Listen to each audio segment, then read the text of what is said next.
Welcome to I dream. నేను మీ అనుష కుమార్.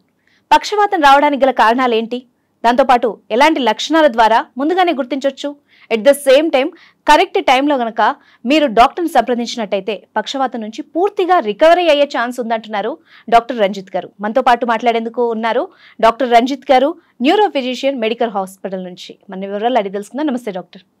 నమస్తే అండి.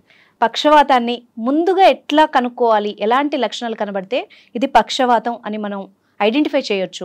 హలో అండి, నేను doctor Ranjit, neurologist, medical hospitals Madhapur అండి. సో స్ట్రోక్ అనేది రెండు కారణాల వల్ల వస్తుంటుందండి. ఒకటి తల లోపల బ్లడ్ క్లాట్ ఫార్మ్ అవటము, ఇంకొకటి తల లోపల రక్తనాళాలలో రప్చర్ జరిగి బ్లీడింగ్ అవ్వటము. సో తల లోపల ఎప్పుడైతే తలకు బ్లడ్ సప్లై తగ్గిందో, ఐదర్ బ్లడ్ క్లాట్ ఫార్మ్ అవటం వల్ల కానివ్వండి ఆర్ బ్లీడింగ్ అవటం వల్ల కానివ్వండి, దాని యొక్క సిమ్టమ్స్ మనిషిలో కనిపించవచ్చు. సో ఆ సిమ్టమ్స్ ఏంటి అని అంటే బీ ఫాస్ట్ అని చెప్పేసి గుర్తుపెట్టుకోవచ్చండి. బీ ఫాస్ట్ అంటే sudden onset loss of balance, అంటే సడన్గా నడకలో ఇబ్బంది రావటము. ఈ అంటే సడన్ ఆన్సెట్ డిక్రీజ్డ్ విజన్, అంటే ఐసైట్ తగ్గినట్టు అని చెప్పేసి అనిపించడము, అది కూడా సడన్గా అనిపించటము. అండ్ ఎఫ్ అంటే సడన్ ఆన్సెట్ ఫేషియల్ ప్యాల్సీ, అంటే ముఖం వంకర పోవటము. అండ్ ఏ అంటే సడన్ ఆన్సెట్ ఆర్మ్ వీక్నెస్, అంటే సడన్గా చెయ్యి యొక్క వీక్నెస్ రావటము. ఎస్ అంటే sudden onset speech problems, speech అంటే సడన్గా మాట్లాడటానికి ఇబ్బంది రావటం, మాట్లాడలేకపోవటము ఆర్ మాటల్లో నత్తి రావటము. So these are the symptoms of stroke అండి. సో ఇవి కనుక ఎవరిలో అన్నా ఐడెంటిఫై చేశారు అని అంటే ఇమ్మీడియట్గా టీ అంటే time to call ambulance or time to take the medical attention అని చెప్పేసి, సో బీ ఫాస్ట్ అని చెప్పేసి గుర్తుపెట్టుకోవచ్చు అండి స్ట్రోక్ యొక్క సిమ్టమ్స్ని. సార్, ఇప్పుడు పక్షవాతంలో కూడా హార్ట్ స్ట్రోక్ లాగానే ఒక టైం పీరియడ్, గోల్డెన్ అవర్ అనొచ్చు మేబీ, ఉంటుంది అని విన్నాం. సో ఎంతసేపట్లో ఏ డాక్టర్ దగ్గరికి వెళ్తే దీని నుండి పూర్తిగా బయటపడవచ్చు? సో స్ట్రోక్ వచ్చినప్పుడు నేను ఇందాక చెప్పినట్టు బ్లడ్ క్లాట్ ఫార్మ్ అవటం వల్ల బ్రెయిన్లో రక్త ప్రసరణ లేక స్ట్రోక్ వస్తుందండి. సో స్ట్రోక్ వచ్చినప్పుడు రక్త ప్రసరణ తగ్గిపోయి మెల్లగా బ్రెయిన్లో కణాలు అనేది డెత్ అవుతూ ఉంటాయి అన్నమాట.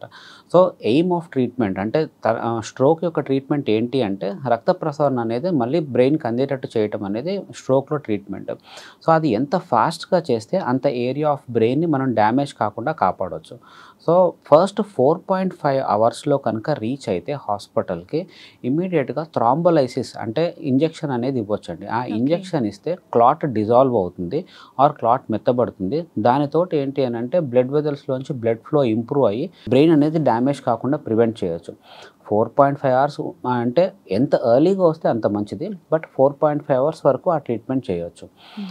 అలాగే 24 అవర్స్ వరకు కూడా క్లాట్ రిమూవల్ అని చెప్పేసి ఒక థెరపీ చేయొచ్చండి. క్లాట్ రిమూవల్ అంటే తల లోపలికి వైర్స్ పాస్ చేసి ఎలాగైతే హార్ట్కి స్టెంట్స్ కానీ అలాంటివి వేస్తామో ఫ్లో ఇంప్రూవ్ చేయడానికి, అలాగే తల లోపలికి క్యాథటర్స్ పాస్ చేసి చిన్న చిన్న వైర్స్ లాంటివి పాస్ చేసి ఆ క్లాట్ అనేది ఐడెంటిఫై చేసుకుని ఆ ఐడెంటిఫై చేసినటువంటి క్లాట్ని రిమూవ్ చేస్తే బ్లడ్ ఫ్లో అనేది ఇంప్రూవ్ చేయొచ్చు. అప్పుడు కూడా మన తల లోపల సెల్స్ అనేవి చనిపోకుండా మనం కాపాడవచ్చు. So that they will have quick improvement. Sir, ఇప్పుడు నాకు జనరల్ డౌట్, ఇప్పుడు ఆ వ్యక్తి రాలేని పరిస్థితిలో ఎక్కడైనా ఉన్నారు, ప్రయాణాల్లో ఉండొచ్చు, ఎక్కడైనా ఉండుండొచ్చు. మీరు చెప్పిన 4.5 అవర్స్లో కనుక హాస్పిటల్కి రాలేకపోతే ఈ లోపల చేసుకునే చికిత్సలు ఏమైనా, ఇప్పుడు ఎలాగైతే హార్ట్ స్ట్రోక్ వస్తే ఒక టాబ్లెట్ ఉంటుందో అలాగే ఇంకేమైనా రెమెడీస్ ఉంటాయా వెళ్ళే లోపల చేసుకోవడానికి? ఏంటంటే అండి, బ్రెయిన్ స్ట్రోక్ 2 టైప్స్ ఉంటాయండి. అంటే క్లాట్తో వచ్చేటటువంటి స్ట్రోక్స్ అండ్ బ్లీడింగ్ అయితే వచ్చేటటువంటి స్ట్రోక్స్. కొన్నిసార్లు 2 స్ట్రోక్స్ సేమ్ సిమ్టమ్స్ కాజ్ చేయొచ్చు. అంటే మూతి వంకర పోవటం కానివ్వండి, లేకపోతే arm weakness, hand and leg weakness రావటం కానివ్వండి, బ్యాలెన్స్ తప్పటము, విజన్ ప్రాబ్లమ్స్, ఇలాంటివి 2 రకాల స్ట్రోక్స్ కాజ్ చేయొచ్చు. సో క్లాట్ ఫార్మ్ అవటం వల్ల స్ట్రోక్ వస్తే క్లాట్ డిజాల్వ్ చేయడానికి మెడిసిన్స్ ఇవ్వాలి. అదే బ్లీడింగ్ అవటం వల్ల స్ట్రోక్ వస్తే కనుక అసలు క్లాట్ డిజాల్వ్ చేయడానికి మెడిసిన్స్ కానివ్వండి, బ్లడ్ థిన్నర్స్ కానివ్వండి ఇవ్వకూడదు. సో ఈ సిమ్టమ్స్ కనుక అబ్జర్వ్ చేశారు ఎవరిలో అన్నా అంటే దగ్గరలో ఉన్న హాస్పిటల్కి తీసుకువెళ్ళాలండి. Definitely before giving any first aid kind of treatment తీసుకుని వెళ్తే సిటీ స్కాన్, అంటే ప్లెయిన్ సిటీ స్కాన్ చాలండి. ప్లెయిన్ సిటీ స్కాన్ చేసుకుని తలలోపల ఏమీ బ్లీడింగ్ లేదు అని చెప్పి కన్ఫర్మ్ చేసుకుంటే ఇమీడియట్గా ట్రీట్మెంట్ స్టార్ట్ చేయొచ్చు. ఓకే డాక్టర్, మెయిన్గా ఈ మధ్య కాలంలో 60 ఏళ్ళు పైబడ్డ వాళ్ళలో ఇంతకుముందు చూసేవాళ్ళం, కానీ చిన్న ఏజ్లో కూడా పక్షవాతాన్ని చూస్తున్నాం.